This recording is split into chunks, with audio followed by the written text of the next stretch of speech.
ခန်းကြီး7အငယ်1မှ15ထိုတရင်ကိုဟာဇော်မင်းကြီးယာဘိန်သည်ကြားသောအခါမာဒုံမင်းကြီးယောဘရှိမြုံမင်းကြီးအာဂရှမင်းကြီးတို့ထံသို့၎င်းတောင်ရိုးမြောက်ဖက်အရပ်ဂေနီတရက်မြို့တောင်ဘက်လွင်ပြင်အရပ်ဂျိုင်ထဲအရပ်အနောက်မျက်နှာဒေါရပြည်နယ်၌ရှိသောမင်းကြီးများထံသို့၎င်းအရှိအနောက်၌နေသောခါနနိလူတောင်ပေါ်မှနေသောအာမောရိလူဟိတ္တိလူဖေရဇိလူယေဗုသိလူမိဇဘာပြည်ဟေရမုန်တောင်ခြေရင်း၌နေသောဟိဝိလူတို့ရှိရာသို့၎င်းဆေလွတ်၍ထိုမင်းကြီးများတို့သည်အရေအတွက်အားဖြင့်သမုတ်တရားသဲလုံးနှင့်အမျှအလွန်များစွာသောဘိုးပါအပေါင်းမြင်းများယထာများအပေါင်းတို့နှင့်တကွထွက်လာကြ၏ထိုမင်းကြီးအပေါင်းတို့သည်စီဝေးလျက်ဣသရေလအမျိုးကိုတိုက်ခြင်းငှာချီလာ၍မေရုံအိုင်နာမှ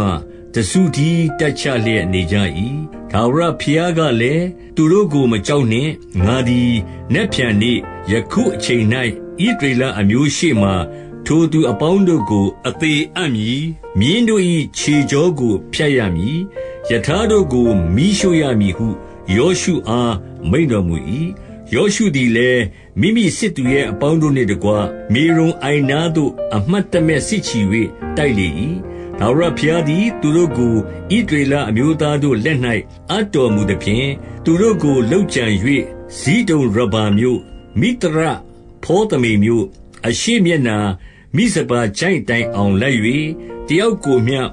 မကြံကျွင်းစေခြင်းငှာလှုပ်ကြံကြ၏ထာဝရဘုရားမှားထားတော်မူသည့်အတိုင်းယောရှုသည်မြင်းတို့၏ခြေကြောကိုဖြတ်၍ယထာတို့ကိုမိရှို့လေ၏ထိုအခါယောရှုသည်ပြန်၍ဟာဇော်မြို့ကိုတိုက်ယူသဖြင့်မင်းကြီးကိုဓာနှင့်ကွပ်မျက်လေ၏ရှေးကာလ၌ဟာဇော်မြို့သည်ထိုပြည်များတို့ကိုအုပ်စိုးရသတည်းထိုမြို့သူ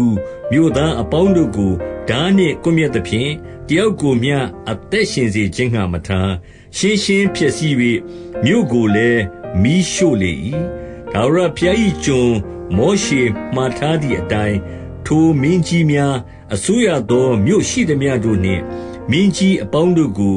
ယောရှုတိုက်ယူ၍ဓာနှင့်လှုပ်ကြံသဖြင့်ရှင်းရှင်းဖျက်ဆီးလေ၏တို့ရတွင်ဟာဇော်မြို့မှတပါးတောင်ပေါ်၌တည်သောမြို့တို့ကိုဣသရေလလူတို့သည်မီးမရှို့ကြဟာဇော်မြို့တမြို့ကိုသာယောရှုမီးရှို့တည်းထိုမြို့များ၌လက်ရဥစ္စာနှင့်တရိษံရှိသမျှတို့ကိုဣသရေလလူတို့သည်ကိုအဖို့သိမ်းယူကြ၏လူတို့ကိုမဖျက်ဆီးမီတိုင်အောင်ရှိသမျှတို့ကိုဓာနှင့်လှုပ်ကြံကြ၏တယောက်ကိုမျှအရှင်မကြံကျွင်းစေကြ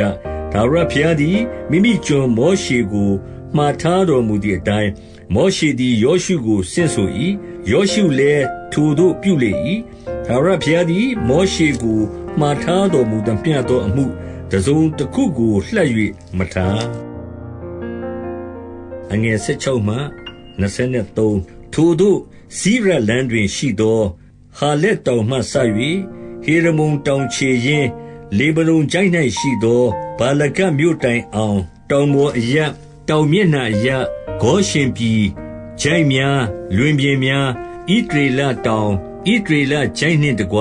ထိုပြည်အလုံးစုံကိုယောရှုသည်သိမ်းယူ၍မင်းကြီးအပေါင်းတို့ကိုအောင်သဖြင့်လှုပ်ကြံကွပ်မျက်လေ၏ထိုမင်းကြီးအပေါင်းတို့ကိုကာလကြာမြင့်စွာစစ်တိုက်ရ၏ဟိဝိလူ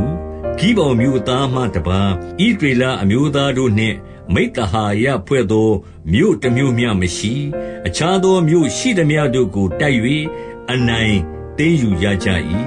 အကြောင်းမူကားထာဝရဘုရားသည်မောရှေကိုမှားထားတော်မူသည့်အတိုင်းထိုလူမျိုးတို့ကိုကျေးဇူးမပြုအကုန်စင်တုတ်တင်ပယ်ရှင်းစေမည်အကြောင်းသူတို့သည်ဣသရေလအမျိုးသားတို့ကိုစီး၍တိုက်ဝန်းသည့်တိုင်အောင်သူတို့စိတ်နှလုံးခိုင်မာစေခြင်းဟာထာဝရဘုရားအလိုရှိတော်မူတည်းထိုကာလအခါယောရှုသည်ခြီသွား၍အာနကလူတို့ကိုတောင်ပေါ်အရပ်ဟေဗြုန်မြို့ဒေဗိရမြို့အာနတ်မြို့ယုဒတောင်ဣသရေလတောင်ရှိသမျှတို့မှပယ်ရှား၍သူတို့မြို့များနှင့်တကွရှင်းရှင်းဖျက်ဆီးလေ၏ဂါဇာမြို့ဂါသမြို့ အာဇုတ်မြို့မှတပါးဣသရေလတိုင်းနိုင်ငံတွင်ကြံကျွင်းသော အနာဂတ်လူတယောက်မျှမရှိ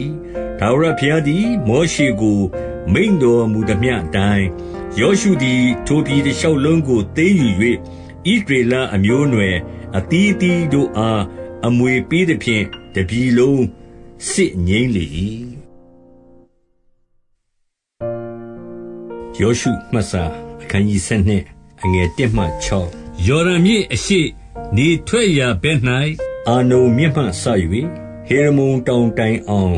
အရှိလွင်ပြင်ရှိသမျှပါလျက်ဣသရေလအမျိုးသားတို့သည်လှုပ်ကြံ၍သိမ်းယူသောပြည်ကိုအစိုးရသောမင်းကြီးများဟုမူကားအာနုန်မြို့အနားမှ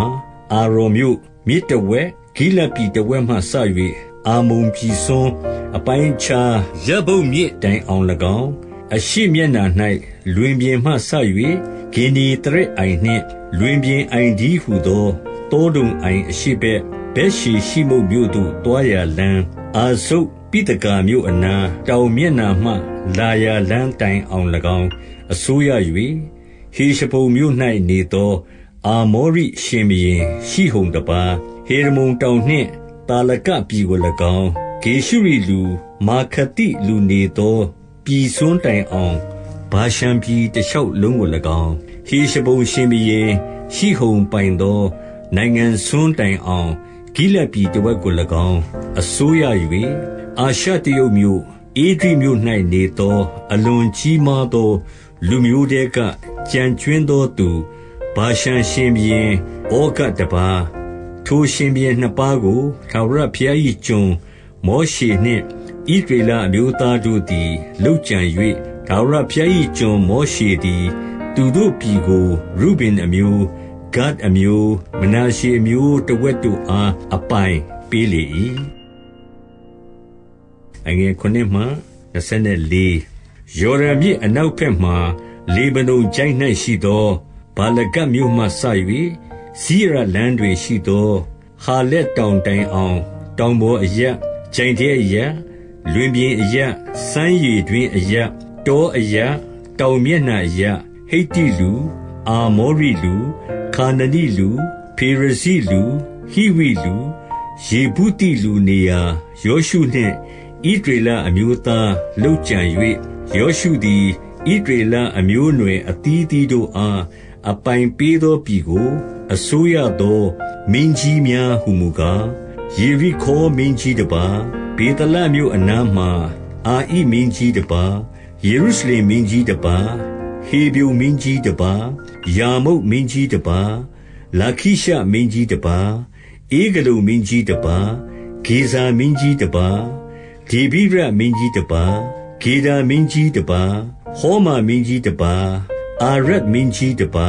လိဗနမင်းကြီးတပါအဒုလံမင်းကြီးတပါမေဂဒါမင်းကြီးတပါဘေတလမင်းကြီးတပါတာပွာမင်းကြီးတပါဟေဖာမင်းကြီးတပါအာဘက်မင်းကြီးတပါလာရှယုန်မင်းကြီးတပါမာဒုံမင်းကြီးတပါဟာဇော်မင်းကြီးတပါရှိမယုန်မင်းကြီးတပါအာခရှမင်းကြီးတပါတာနက်မင်းကြီးတပါမေဂိန်ဒေါမင်းကြီးတပါဂေဒီရှမင်းကြီးတပါကရင်မေလတောင်ပေါ်မှ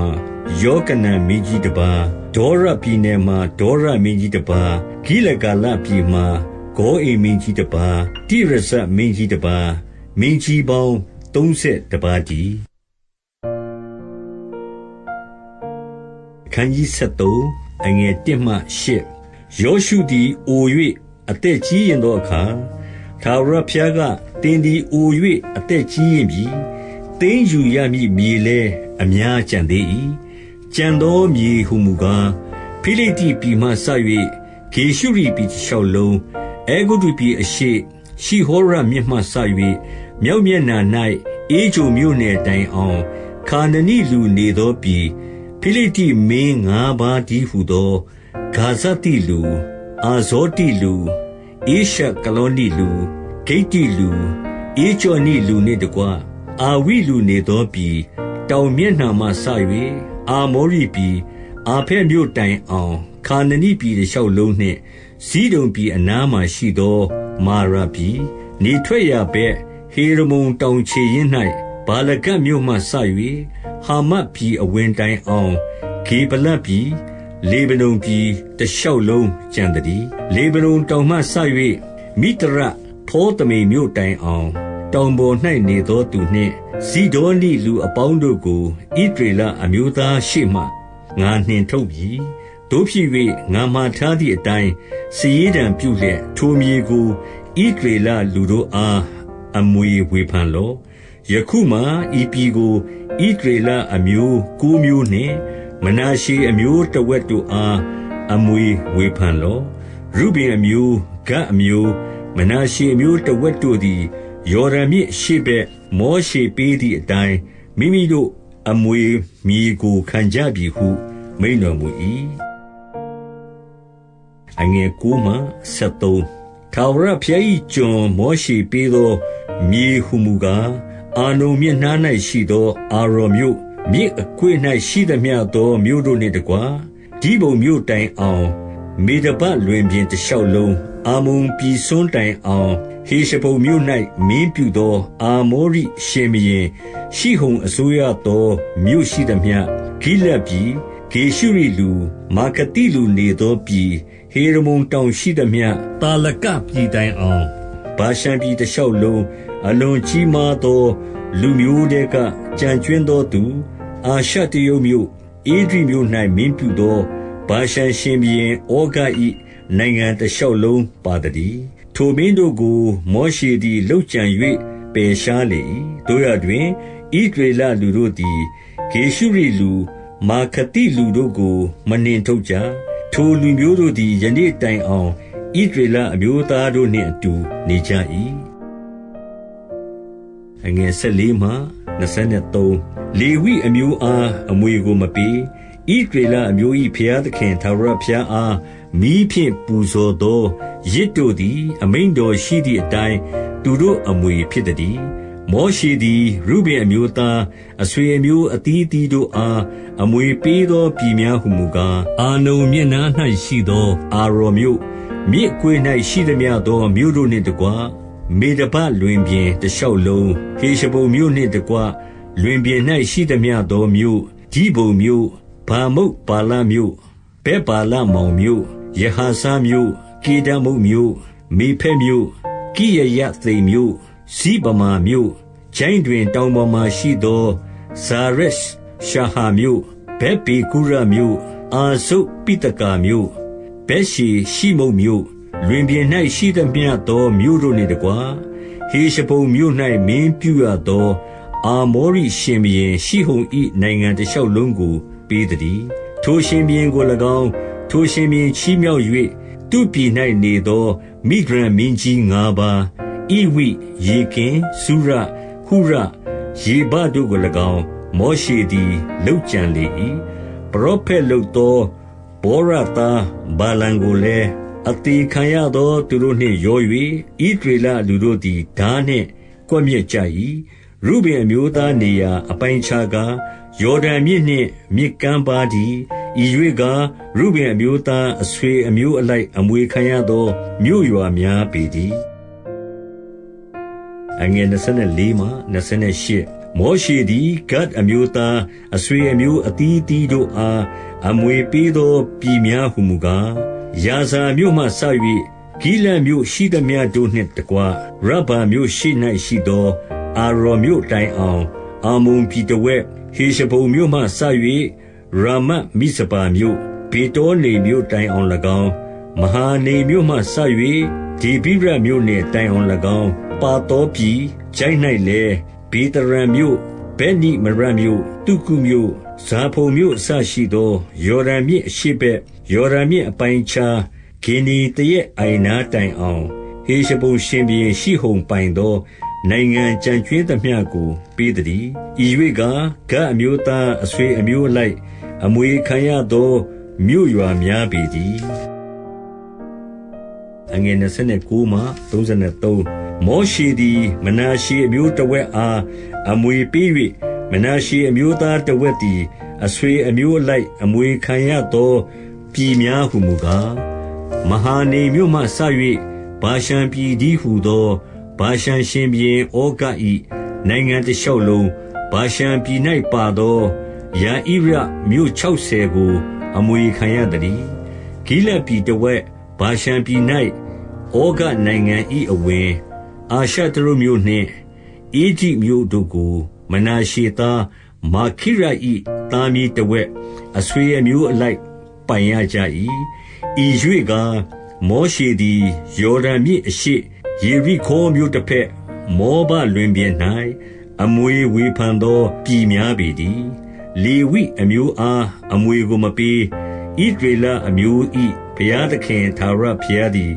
အမိန့်တော်ရှိသည့်အတိုင်းသူတို့အမွေဖြစ်တော်မူတည်းအခန်းကြီး14အငယ်1မှ5ခါနန်ပြည်၌လည်းယေဘရဟိတ်ဧလဇာနုန်ဤသားယောရှုအစရှိသောဣသရေလအမျိုးအနွယ်တို့၌မင်းဖြစ်သောသူတို့သည်အမွေဝေဖန်၍ဣသရေလအမျိုးသားတို့သည်အမွေခံရကြ၏ထာဝရဘုရားသည်မောရှေအားဖြင့်မှားထားတော်မူသည့်အတိုင်းဣသရေလအမျိုး9မျိုးနှင့်တဝက်တို့သည်စီရင်တံပြု၍အမွေခံရကြ၏မောရှေသည်ဣသရေလအမျိုး2မျိုးနှင့်တဝက်တို့အားယော်ဒန်မြစ်အရှေ့ဘက်၌အမွေပေးနှင့်ပြီလေဝိသားတို့အားအခြားသောအမျိုးနှင့်ရော၍အမွေမပေးယောသပ်အမျိုးသားတို့သည်မနာရှေအမျိုးဧဖရိမ်အမျိုး2မျိုးဖြစ်၍လေဝိသားတို့နေเสียမြို့သူတို့တိရစ္ဆာန်နှင့်ဥစ္စာကိုထားเสียမြို့နယ်မှတပါအခြားသောမြေကိုမပေးမောရှေအားထာဝရဘုရားမှားထားတော်မူသည့်အတိုင်းဣသရေလအမျိုးသားတို့သည်ပြု၍မြေကိုဝေဖန်ကြ၏အငယ်6မှ15ထိုအခါယူဒအမျိုးသားတို့သည်ဂိလဂါလမြို့၌ယောရှုထံသို့လာ၍ကေနက်အမျိုးယေဖုန္နာ၏သားကာလက်ကထာဝရဘုရားသည်ကာဒေရှဗာနာအရပ်၌ကိုယ်တော်နှင့်အကျွန်ုပ်ကိုရည်ဆောင်၍ဘုရားသခင်၏လူမောရှေအားမိန့်တော်မူသောစကားကိုကိုယ်တော်သိပါ၏ဤပြည်ကိုစူးစမ်းစေခြင်းငှါဘုရားသခင်ကျွန်မောရှေသည်အကျွန်ုပ်ကိုကာဒေရှဗာနာအရပ်မှစေလွှတ်သောအခါအကျွန်ုပ်သည်အသက်40ရှိပါ၏အကျွန်ုပ်သည်ကိုယ်စိတ်ထင်သည့်အတိုင်းပြန်ကြားလျှောက်ထားပါ၏အကျွန်ုပ်နှင့်အတူသွားသောညီအစ်ကိုတို့သည်လူများစိတ်ပျက်เสียကိုပြုတော်လဲအကျွန်ုပ်သည်အကျွန်ုပ်၏ဘုရားသခင်ထာဝရဘုရားနောက်တော်သို့လုံးလုံးလိုက်ပါ၏ထိုနေ့ရက်၌မောရှေကသင်သည်ငါ၏ဘုရားသခင်ထာဝရဘုရားနောက်တော်သို့လုံးလုံးလိုက်သောကြောင့်အကယ်၍သင်နင်းပြီးသောမြေသည်အစဉ်အဆက်သင်၏အမွေသင်၏သားမြေတို့၏အမွေဖြစ်ရလိမ့်မည်ဟုကျိန်ဆိုလေ၏ဣသရေလအမျိုးသည်တော၌လှည့်လည်စဉ်အခါထာဝရဘုရားသည်ထိုသို့မောရှေအားမိန့်တော်မူသောနေ့မှစ၍ယခုတိုင်အောင်အမိန့်တော်ရှိသည့်အတိုင်းအနှစ်45နှစ်ပတ်လုံးအကျွန်ုပ်အသက်ကိုရှင်စေတော်မူသဖြင့်ယနေ့မှအကျွန်ုပ်သည်အသက်85နှစ်ရှိပါပြီတို့ရာတွင်မောရှေစေလွှတ်သောနေ့၌ခွန်အားရှိသကဲ့သို့ယနေ့၌ရှိပါ၏ထိုအခါထွက်ဝင်ခြင်းမှုစစ်တိုက်ခြင်းမှုကိုဆောင်ရွက်ခြင်းငှာတက်ဆွမ်းနိုင်သကဲ့သို့ယခုလည်းတက်ဆွမ်းနိုင်ပါ၏တို့ဖြစ်၍ထိုနေ့၌ထာဝရဘုရားမိန့်တော်မူသောဤတောင်ကိုအကျွန်ုပ်အားပေးပါဤတောင်ပေါ်မှာအာနကလူရှိကြောင်းကို၎င်းကြီးမားခိုင်ခံ့သောမြို့တို့နှင့်ပြည့်စုံကြောင်းကို၎င်းထိုနေ့၌ကိုယ်တော်သည်ကြားရပြီတို့ရတွင်ထာဝရဘုရားသည်အကျွန်ုပ်နှင့်အတူရှိတော်မူလျှင်အမိန့်တော်ရှိသည့်အတိုင်းထိုသူတို့ကိုနှင်ထုတ်ခြင်းငှာအကျွန်ုပ်တက်ဆွမ်းနိုင်ပါသည်ဟုလျှောက်ဆို၏ထိုအခါယောရှုသည်ကောင်းချီးပေး၏ဟေဗြုန်ပြည်ကိုလည်းယေဖုန္နာ၏သားကာလက်အမွေခံเสียဖို့အပ်ပေးလေ၏တို့ဖြစ်၍ကေနက်အမျိုးယေဖုန္နာ၏သားကာလက်သည်ဣသရေလအမျိုး၏ဘုရားသခင်ထာဝရဘုရားနောက်တော်သို့လုံးလုံးလိုက်သောကြောင့်ဟေဗြုန်ပြည်သည်ယနေ့တိုင်အောင်ကာလက်၏အမွေမြေဖြစ်သည်ဟေဗြုန်မြို့သည်အထက်ကကိရယပါဘအမည်ရှိ၏အာဘသည်အာနကအမျိုးသားတို့တွင်လူကြီးဖြစ်၏ထိုအခါတပြည်လုံးစစ်ငြိမ်းလေ၏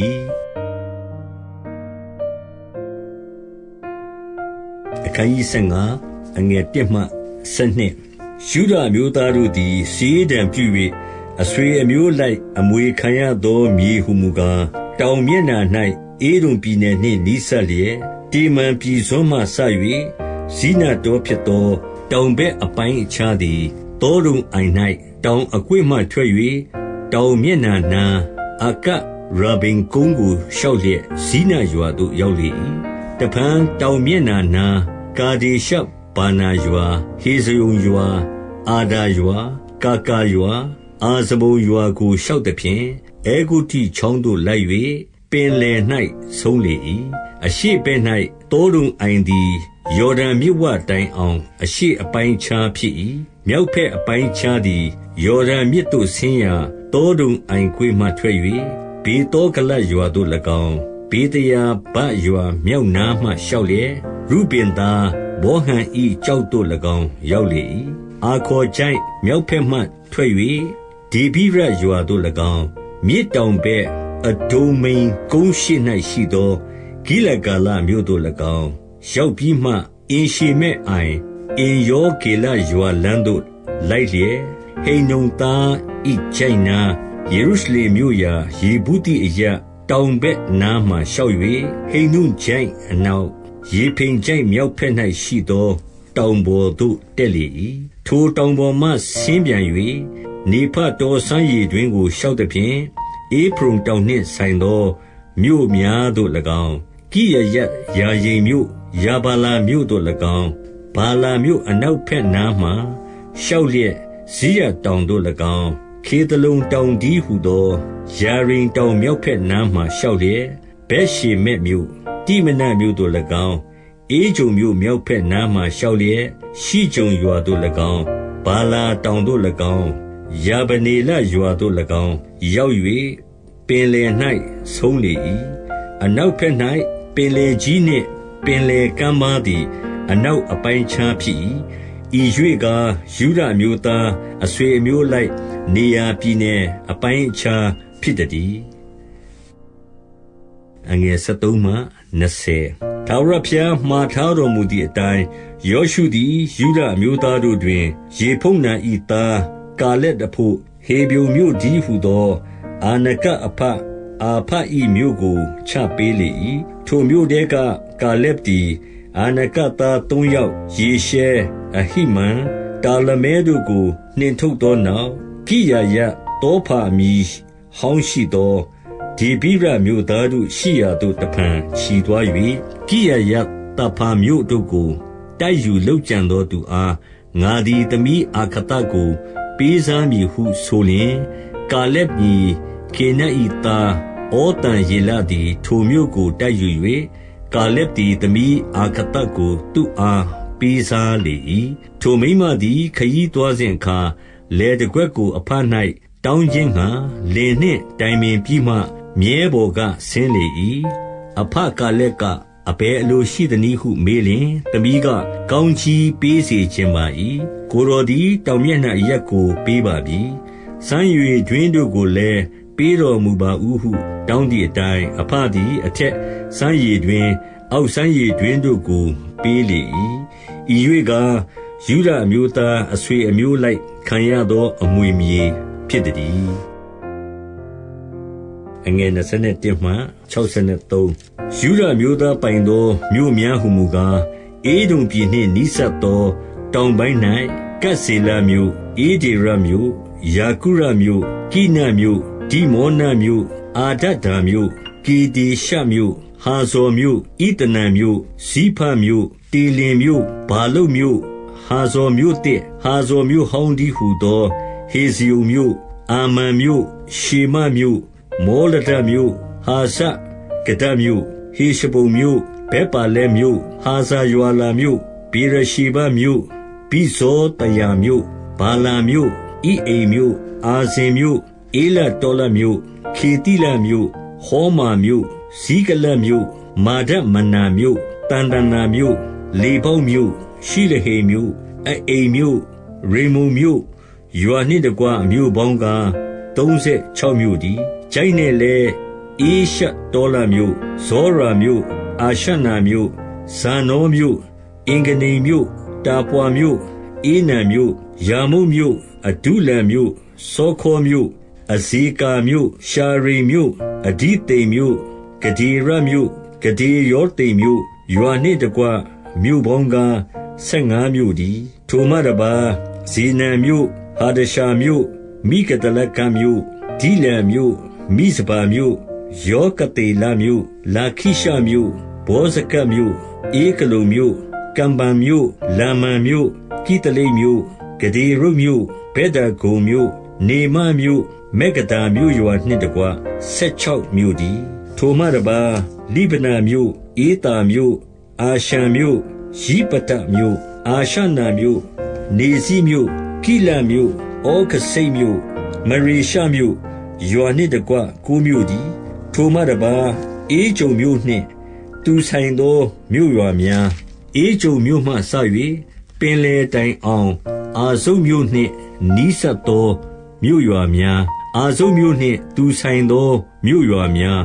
အေဂုတုမြစ်ပင်လေကြီးပင်လေကမ်းပါးတိုင်အောင်ဂါဇမြို့နှင့်သူဆိုင်သောမြို့ရွာများတောင်ပေါ်၌လည်းရှမိရမြို့ယတိရမြို့စောခောမြို့ဒန်ရမြို့ဒီဗိရမြို့ဒီဟုသောကိရယတန်နာမြို့အာနတ်မြို့အေရှတမောမြို့အာနေမြို့ဂောရှင်မြို့ဟောလုံမြို့ဂီလောမြို့ရွာနှင့်တကွ7မြို့တည်းအာရမြို့ဒုမာမြို့အေရှာမြို့ယာနုမြို့ဗေတာဘွားမြို့အာဖက်မြို့ဟုန်ဒမြို့ဟေဗြုမြို့တည်းဟုသောကိရယတာဘမြို့ဇီအောရမြို့ရွာနှင့်တကွ9မြို့တည်းမောင်မြို့ကရမေလမြို့ဇိဖမြို့ယုတ်တမြို့ယေဇယေလမြို့ယောဂတံမြို့ဇာနောမြို့ကအိနမြို့ဂိဘာမြို့တိမနမြို့ရွာနှင့်တကွ10မြို့တည်းဟာလဟုလမြို့ဗေဆုရမြို့ခေဒေါမြို့မာရမြို့ဘေတနုမြို့အေလတေကိုမြို့ရွာနှင့်တကွ6မြို့တည်းကိရယယာရိမြို့တည်းဟုသောကိရရဘာလမြို့ရဗ္ဗမြို့ရွာနှင့်တကွ2မြို့တည်းတော၌လည်းဘေတယာဘမြို့မိထံမြို့တေကာကမြို့နိဗရှံမြို့မေလက်မြို့အင်ကေတိမြို့ရွာနှင့်တကွ6မြို့တည်းယေရုရှလင်မြို့၌နေသောယေဗုသိလူတို့ကိုကားယုဒမျိုးသားတို့သည်မနှင်ထုတ်နိုင်ဘဲသူတို့သည်ယနေ့တိုင်အောင်ယုဒမျိုးသားတို့နှင့်အတူယေရုရှလင်မြို့၌နေကြသတည်း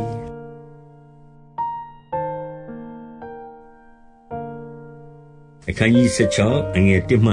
4ယောသအမျိုးသားတို့သည်စီဒံပြု၍အမွေခံရသောမြေအပိုင်းခြားသည်ယော်ဒန်မြစ်နာယေရိခေါမြို့အရှိယေရိခေါအိုင်မှထွက်၍တောလမ်းသို့လိုက်လျက်ဗေတလတောင်တစ်လျှောက်လုံးသွားသဖြင့်ဗေတလလူဇာမြို့သို့၎င်းအာခိအာတရုတ်မြို့သို့၎င်းအနောက်မျက်နှာ၌ယာပတေလီတိမြို့သို့၎င်းအောက်ဖက်ဟောရံမြို့သို့၎င်းဂေဇာမြို့သို့၎င်းရောက်၍